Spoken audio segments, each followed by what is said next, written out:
नमस्कार दोस्तों, मेरा नाम है शिवेंद्र। स्वागत है आप सभी का मेरे YouTube चैनल शिवेंद्र ज्ञान सेतु में।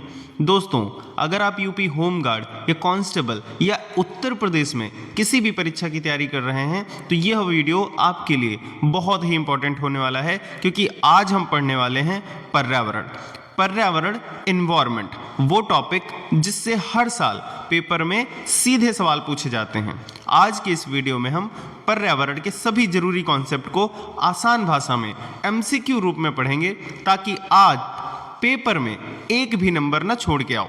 तो वीडियो को अंत तक जरूर देखिएगा, क्योंकि आज का हर प्रश्न एग्जाम पॉइंट ऑफ व्यू से गोल्डन है। तो चलिए बिना देर किए प्रश्नों को देखेंगे। पहला प्रश्न है हमारा, पर्यावरण का अर्थ क्या है बताइए। पर्यावरण का अर्थ क्या है? तो दोस्तों, पर्यावरण का अर्थ है चारों ओर का वातावरण। क्या है?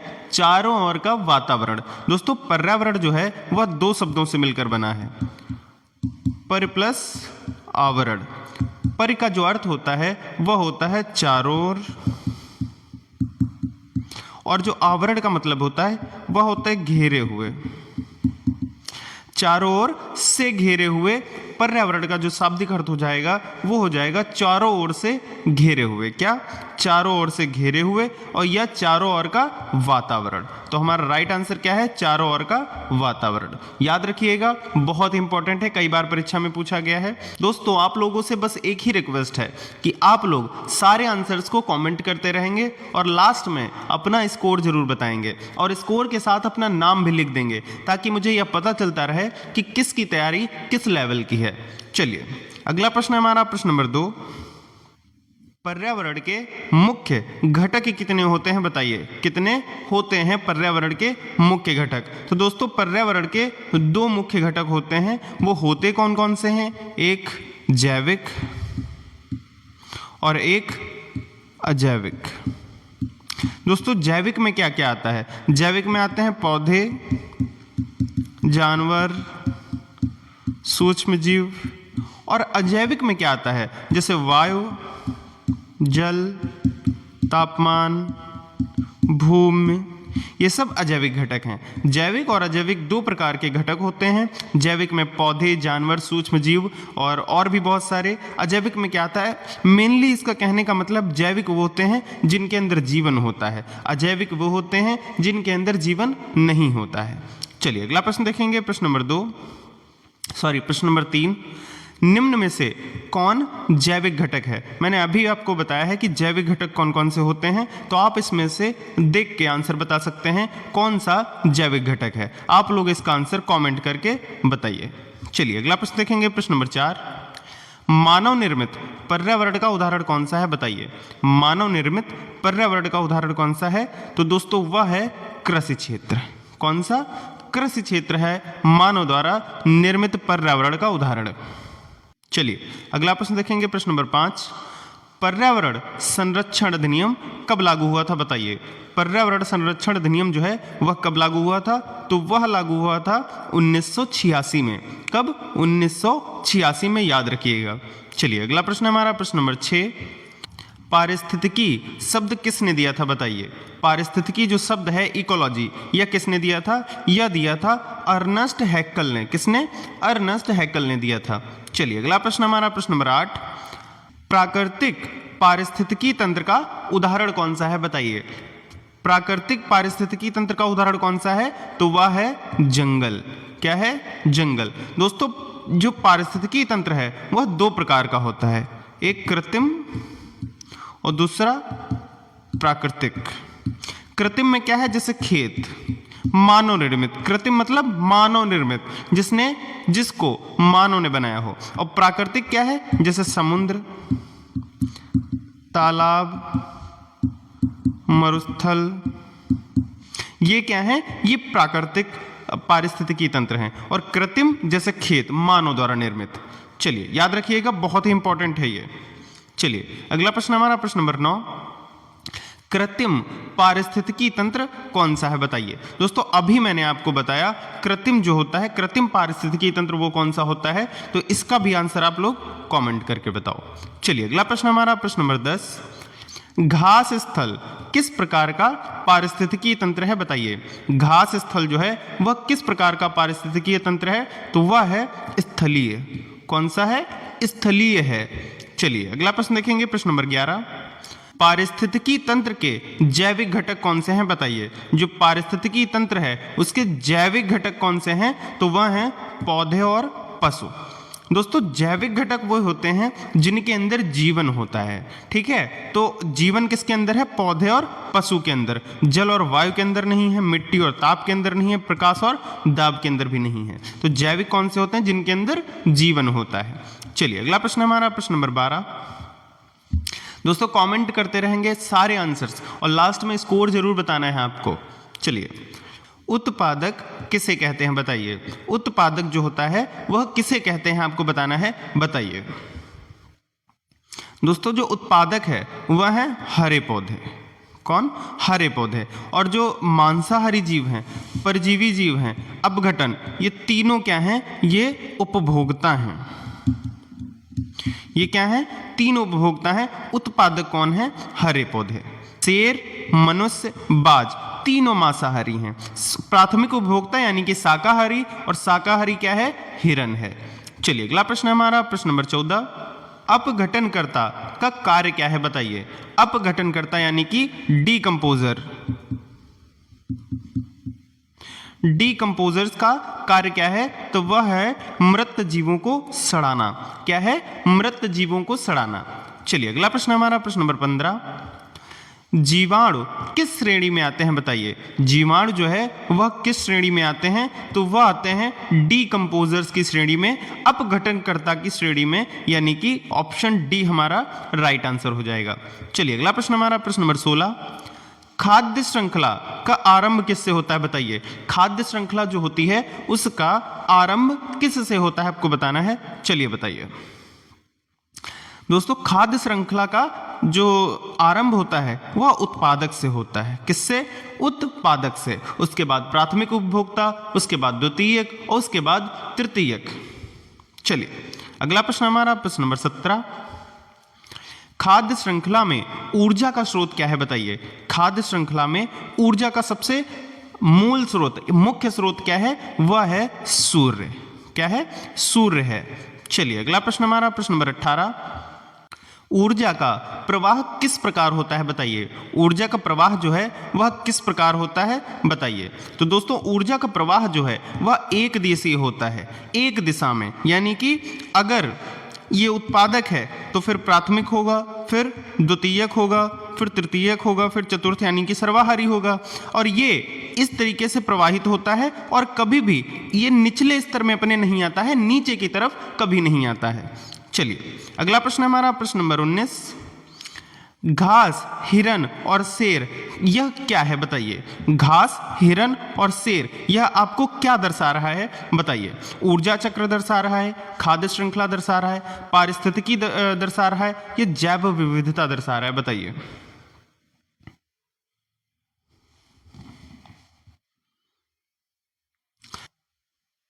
दोस्तों यह दर्शा रहा है खाद्य श्रृंखला। क्या? खाद्य श्रृंखला दर्शा रहा है। घास क्या है? उत्पादक। हिरन क्या है? प्राथमिक उपभोक्ता। और शेर क्या है? द्वितीयक उपभोक्ता। यह क्या दिखा रहा है? खाद्य श्रृंखला दिखा रहा है। घास को हिरन खाता है, हिरन को शेर खाता है। घास क्या है? उत्पादक। हिरन क्या है? प्राथमिक उपभोक्ता। और शेर क्या है? द्वितीयक उपभोक्ता। चलिए अगला प्रश्न देखते हैं, प्रश्न नंबर 20। दोस्तों अगर आपको वीडियो अच्छी लग रही है तो वीडियो को लाइक कर दीजिएगा, चैनल को सब्सक्राइब कर लीजिएगा और बेल आइकन को भी प्रेस कर लीजिएगा। और अगर आपको इसकी पीडीएफ चाहिए तो इसकी पीडीएफ मिलेगी टेलीग्राम चैनल पे। टेलीग्राम चैनल का लिंक जो है वह इस चैनल के बायो में है। चलिए अगला प्रश्न है हमारा प्रश्न नंबर 20। टिड्डा किस श्रेणी का उपभोक्ता है बताइए। जो टिड्डा है वह किस श्रेणी का उपभोक्ता है? तो वह है प्राथमिक। प्राथमिक श्रेणी का उपभोक्ता है। चलिए अगला प्रश्न हमारा प्रश्न नंबर 21। जैव विविधता का अर्थ क्या है बताइए। जैव विविधता का अर्थ क्या है? दोस्तों जैव विविधता यानी कि बायोडाइवर्सिटी, जिसमें बायो क्या है? जीवन, और डाइवर्सिटी क्या है? विविधता। दोस्तों जीवन की विविधता या बोल सकते हैं जीवों की विविधता।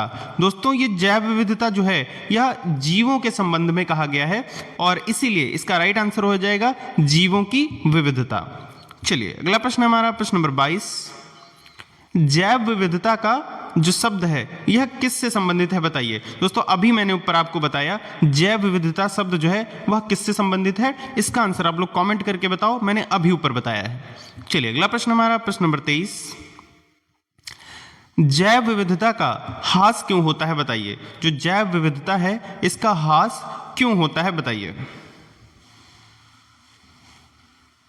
दोस्तों जैव विविधता का ह्रास जो है वर्षा से नहीं होता है, हवा से नहीं होता है, मिट्टी से नहीं होता है, जंगल कटने से होता है। जैव विविधता का जो ह्रास है वह जंगल कटने से होता है। चलिए अगला प्रश्न हमारा प्रश्न नंबर 24। जैव विविधता संरक्षण का सही तरीका कौन सा है बताइए।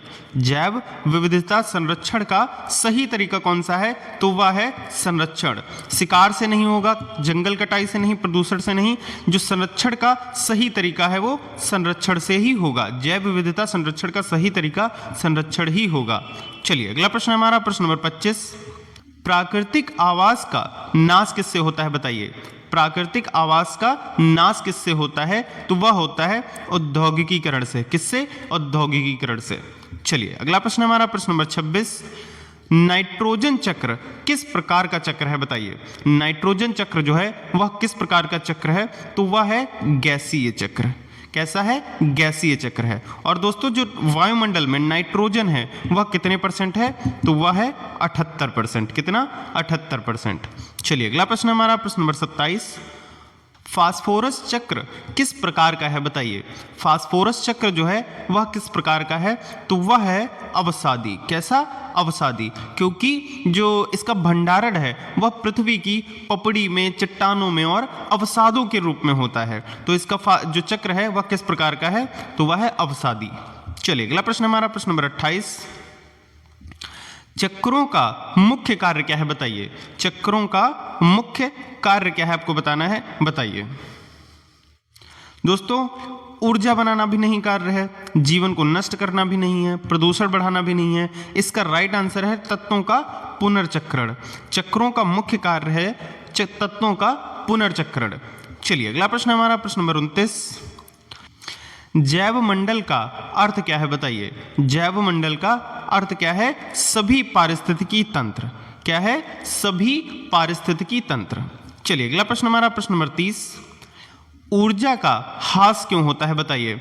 ऊर्जा का ह्रास क्यों होता है बताना है, तो इसका राइट आंसर है ऑप्शन बी, रूपांतरण के कारण। ऊर्जा का ह्रास जो है वह रूपांतरण के कारण होता है, क्योंकि सारे जीव कुछ ऊर्जा श्वसन में और अन्य क्रियाओं में, जीवन की क्रियाओं में खर्च कर देते हैं और उसके बाद बची हुई ऊर्जा जो है वह आगे की तरफ प्रवाहित होती है। इसलिए जो रूपांतरण के कारण ऊर्जा का ह्रास होता है, मतलब 100% ऊर्जा आगे की तरफ प्रवाहित नहीं हो पाती है। चलिए अगला प्रश्न हमारा प्रश्न नंबर 31। यूनेप किससे संबंधित है बताइए। यूनेप, UNEP किससे संबंधित है? पहले तो इसका फुल फॉर्म है यूनाइटेड नेशंस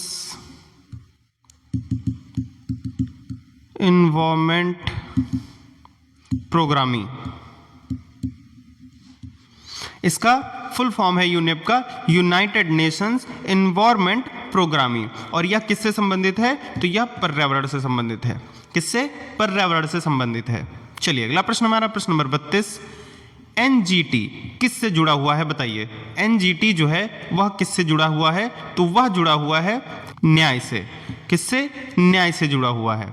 और इसका जो NGT का फुल फॉर्म है राष्ट्रीय हरित अधिकरण। इसका फुल फॉर्म है राष्ट्रीय हरित अधिकरण। और यह किससे जुड़ा हुआ है, तो यह न्याय से जुड़ा हुआ है। चलिए अगला प्रश्न हमारा प्रश्न नंबर 33। बायोस्फीयर रिजर्व क्यों बनाए जाते हैं बताइए। बायोस्फीयर रिजर्व जो है वह क्यों बनाए जाते हैं, तो वह बनाए जाते हैं प्राकृतिक संरक्षण के लिए, प्रकृति संरक्षण के लिए, प्रकृति संरक्षण के लिए बनाए जाते हैं बायोस्फीयर रिजर्व। चलिए अगला प्रश्न हमारा प्रश्न नंबर 34। कोर जोन में क्या होता है बताइए? कोर जोन में क्या होता है दोस्तों? कोर जोन में होता है न्यूनतम मानवीय हस्तक्षेप। कोर जोन में न्यूनतम मानवीय हस्तक्षेप होता है। चलिए अगला प्रश्न हमारा प्रश्न नंबर 35। भारत में बायोस्फीयर रिजर्व किससे संबंधित है बताइए? भारत में बायोस्फीयर रिजर्व जो है वह किससे संबंधित है? तो वह संबंधित है पर्यावरण से। चलिए अगला प्रश्न हमारा प्रश्न नंबर 36। धारणीय विकास का अर्थ क्या है बताइए? धारणीय विकास का अर्थ क्या है? तो इसका अर्थ है वर्तमान व भविष्य दोनों। चलिए अगला प्रश्न देखेंगे, प्रश्न नंबर 37 है हमारा। धारणीय विकास में किसका ध्यान रखा जाता है बताइए? धारणीय विकास में किसका ध्यान रखा जाता है? तो वह रखा जाता है पर्यावरण संतुलन का। किसका? पर्यावरण संतुलन का। चलिए अगला प्रश्न हमारा प्रश्न नंबर 38। धारणीय विकास क्यों आवश्यक है बताइए? धारणीय विकास जो है वह क्यों आवश्यक है? क्योंकि भविष्य सुरक्षित करने के लिए धारणीय विकास जो है वह भविष्य सुरक्षित करने के लिए बहुत ही आवश्यक है। चलिए प्रश्न नंबर 39 है हमारा। मनुष्य किस श्रेणी का उपभोक्ता है बताइए? बहुत ही इंपॉर्टेंट प्रश्न है ये। मनुष्य जो है वह किस श्रेणी का उपभोक्ता है? तो वह है सर्वाहारी। कैसा है? सर्वाहारी है मनुष्य। मनुष्य क्या होता है? वह सर्वाहारी होता है।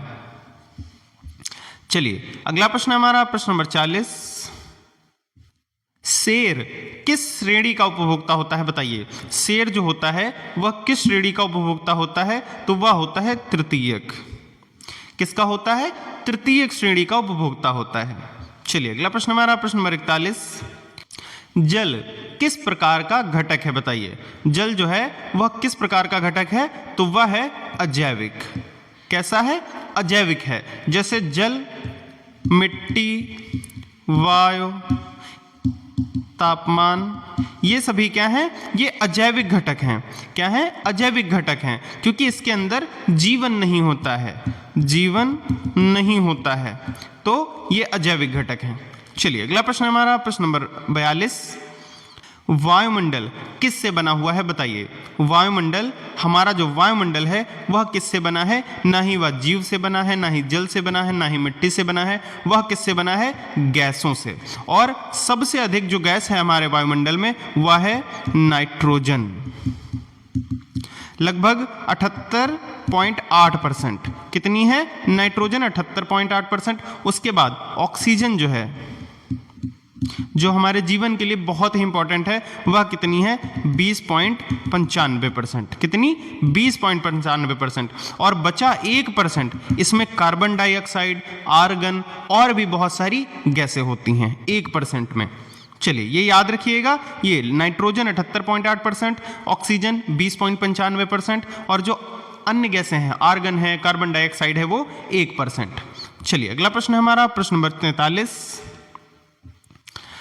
तापमान किस प्रकार का घटक है बताइए? जो तापमान है वह किस प्रकार का घटक है? तो वह है भौतिक घटक। कैसा है? भौतिक घटक है तापमान। चलिए प्रश्न नंबर 44 है हमारा। कौन सा जीव शाकाहारी है बताइए? कौन सा जीव जो है वह शाकाहारी है? दोस्तों शेर क्या शाकाहारी होता है? नहीं। बाघ नहीं। सांप नहीं। गाय जो है हमारा शाकाहारी जीव है। कौन सा? शाकाहारी जीव है। चलिए प्रश्न नंबर 45 है हमारा। कौन सा जीव मांसाहारी होता है बताइए? कौन सा जीव मांसाहारी है इन 4 ऑप्शनों में से बताइए? दोस्तों ये प्रश्न आपको सरल लग रहा होगा, लेकिन ये सारे प्रश्न किसी न किसी एग्जाम में आ चुके हैं, तभी यहां पर दिख रहे हैं, और ये इंपॉर्टेंट भी हैं। छोटे छोटे प्रश्न हैं लेकिन इंपॉर्टेंट भी हैं। बताइए कौन सा जीव जो है वह मांसाहारी है? दोस्तों हिरन हमारा मांसाहारी होता है? नहीं। बकरी होता है? नहीं। घोड़ा होता है? नहीं। मांसाहारी कौन होता है? शेर। शेर क्या होता है? मांसाहारी उपभोक्ता, तृतीय उपभोक्ता है और मांसाहारी जीव है। चलिए अगला प्रश्न हमारा प्रश्न नंबर 46। जंगल किसके लिए उपयोगी है बताइए? जंगल जो है वह किसके लिए उपयोगी है बताइए? दोस्तों जंगल जो है वह हमारे जीवन के लिए उपयोगी है। जंगल जीवन के लिए उपयोगी है। उद्योग के लिए हो सकता है, विनाश के लिए तो बिल्कुल नहीं, प्रदूषण के लिए बिल्कुल नहीं, लेकिन जीवन के लिए बहुत ही जरूरी है जंगल। चलिए अगला प्रश्न हमारा प्रश्न नंबर 47, वृक्षारोपण से क्या लाभ होता है बताइए। वृक्षारोपण से क्या लाभ होता है बताइए। दोस्तों वृक्षारोपण से पर्यावरण संतुलन रहता है। कैसा पर्यावरण संतुलन रहता है वृक्षारोपण से? ऑक्सीजन घटती है? नहीं घटती, बढ़ती है। प्रदूषण बढ़ता है? नहीं, घटता है। भूमि बंजर होती है? नहीं, भूमि और भी हरी भरी हो जाती है। चलिए अगला प्रश्न हमारा प्रश्न नंबर 48, पर्यावरण संरक्षण का सही तरीका कौन सा होता है बताइए। पर्यावरण संरक्षण का सही तरीका क्या होता है? तो हमारे जो बस में है वह है वृक्ष लगाना।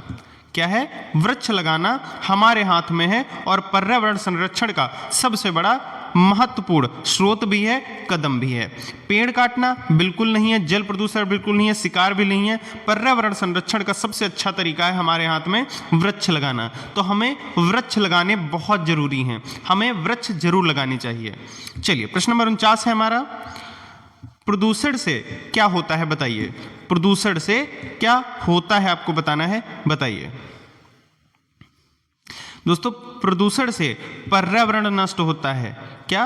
पर्यावरण नष्ट होता है। स्वास्थ्य सुधरता है तो और बिगड़ जाता है। वर्षा बढ़ती है? नहीं। जंगल बढ़ते हैं? नहीं। पर्यावरण जो प्रदूषण है इसे पर्यावरण नष्ट हो जाता है। चलिए अगला प्रश्न हमारा प्रश्न नंबर 50, पर्यावरण संरक्षण क्यों जरूरी है बताइए। पर्यावरण संरक्षण क्यों जरूरी है? तो वह है मानव जीवन के लिए। दोस्तों हमारे जीवन के लिए पर्यावरण बहुत ही जरूरी है। और पर्यावरण कैसे बचाया जा सकता है? पेड़ लगाकर। तो पेड़ लगाइए और पर्यावरण को बचाइए। दोस्तों हमारे 50 प्रश्न यहीं पर समाप्त होते हैं और पेड़ लगाओ और पर्यावरण बचाओ आज का हमारा उद्देश्य रहेगा। तो एक पेड़ आपको अवश्य लगाना है। दोस्तों अगर आपने वीडियो को लाइक नहीं किया है तो फिर से बोलना पड़ रहा है, वीडियो को लाइक कर दीजिएगा। चैनल को सब्सक्राइब नहीं किया है तो चैनल को सब्सक्राइब भी कर लीजिएगा। और इसकी PDF आपको टेलीग्राम चैनल पे मिल जाएगी जिसका लिंक इसी चैनल के बायो में है। दोस्तों यहीं पर समाप्त होते हैं हमारे 50 प्रश्न। मिलते हैं अगले वीडियो में, तब तक के लिए जय हिंद।